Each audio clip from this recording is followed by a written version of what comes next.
Guys, അപ്പൊ നമ്മൾ കുറച്ച് ദിവസം മുന്നേ അപ്പാടെ കസിൻ സിസ്റ്ററിനെ കാണാൻ പോയായിരുന്നു. കൂത്രപ്പള്ളിയിലുള്ള ഒരു കോൺവെന്റിലാണ് പുള്ളിക്കാരത്തി ഇപ്പൊ. എന്നാ പിന്നെ കുറച്ച് ഫ്രൂട്ട്സ് ഒക്കെ മേടിച്ചങ്ങ് വിട്ടേക്കാന്ന് കരുതി. അപ്പൊ വാതൊക്കെ നിൽക്കുന്ന കണ്ടു. കയറി ചെല്ലുന്നിടത്ത് കുറെ സ്നേക്ക് പ്ലാന്റ്സ് ഉണ്ടായിരുന്നു. എല്ലാ കോൺവെന്റിലും ചെടികളുടെ സാന്നിധ്യം കൂടുതലായിരിക്കുമല്ലോ. ഇവിടെ അങ്ങനെയായിരുന്നു. നല്ല ഗാർഡൻ ഒക്കെ ഉണ്ടായിരുന്നു. അത് കണ്ട് നമ്മൾ കുറെ നേരം വെയിറ്റ് ചെയ്തിരുന്നു. ആരെ കാണാനാ വരുന്നതെന്നൊക്കെ അവരറിയണമല്ലോ. അങ്ങനെ നമ്മൾ അകത്തോട്ട് കയറി. അകത്തൊരു വിശാലമായ സ്പേസ് തന്നെ ഉണ്ടായിരുന്നു. വലിയ ഓഡിറ്റോറിയം പോലെ. കോൺവെന്റ് കൊള്ളാം. ബെഞ്ച് കണ്ട പാടെ അപ്പം ചാടി കയറി അങ്ങോട്ടിരുന്നു. എവിടെ കണ്ണാടി കണ്ടാലും ഞാൻ വെറുതെ വിടത്തില്ല. Mirror selfies important. പിന്നെ അവിടെ ഒരു റെഡ് മുട്ടയ്ക്കകത്ത് കുറെ ഫ്ലവേഴ്സ് ഇരിക്കുന്നുണ്ട്. വെറൈറ്റി അല്ലേ, എനിക്ക് ഇഷ്ടപ്പെട്ടു. എന്റെ പൊന്നു വെച്ച് അത് അവിടെ വെക്കുന്ന അപ്പം പറഞ്ഞുകൊണ്ട് അവിടെ വെച്ചു. തയ്ക്കുന്ന മെഷീനും അവിടെ സ്പോട്ട് ചെയ്തു. അങ്ങനെ കാത്തിരിപ്പിനൊടുവിൽ നമ്മുടെ ആളെത്തി ഗൈസ്. എക്സൈറ്റ്മെന്റിൽ ഓടിയതുകൊണ്ട് ഷേക്ക് ആയി പോകുന്നുണ്ട്. എന്നാലും കുഴപ്പമില്ല. പുള്ളിക്കാരത്തിന്റെ ചിരി കണ്ടോ? കണ്ടപ്പോഴേ എനിക്കിട്ടൊരു അടി. എങ്ങനെ ഇരിക്കുന്നു? പിന്നെ നമ്മൾ ബെഞ്ചിലോട്ട് അങ്ങ് ഇരുന്ന് വർത്താനം അങ്ങ് തുടങ്ങി. ദിസ് ഈസ് അവർ സുന്ദരിയായ ചിന്നമ്മ സിസ്റ്റർ, അഥവാ ചിന്നമ്മ ആന്റി. ഈ പുള്ളിക്കാരത്തിയായിട്ട് നമ്മൾ കമ്പനി ആയതാ. പേര് ചാൾസ് ബെർണാഡ്. പേര് കേട്ട് ഞാൻ പകച്ചുപോയി.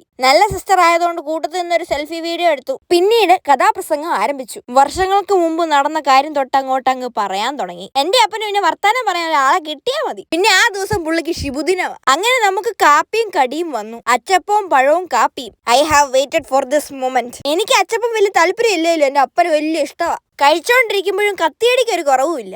ഇങ്ങനെ ഓരോ മഠം വിസിറ്റ് നടത്തുമ്പോഴും അവരെന്നോട് ചോദിക്കും, എലൈസിന്റെ മഠത്തിലോട്ട് വരാൻ വല്ല പ്ലാനും ഉണ്ടോ, ഇങ്ങോട്ട് ചേർന്നോ?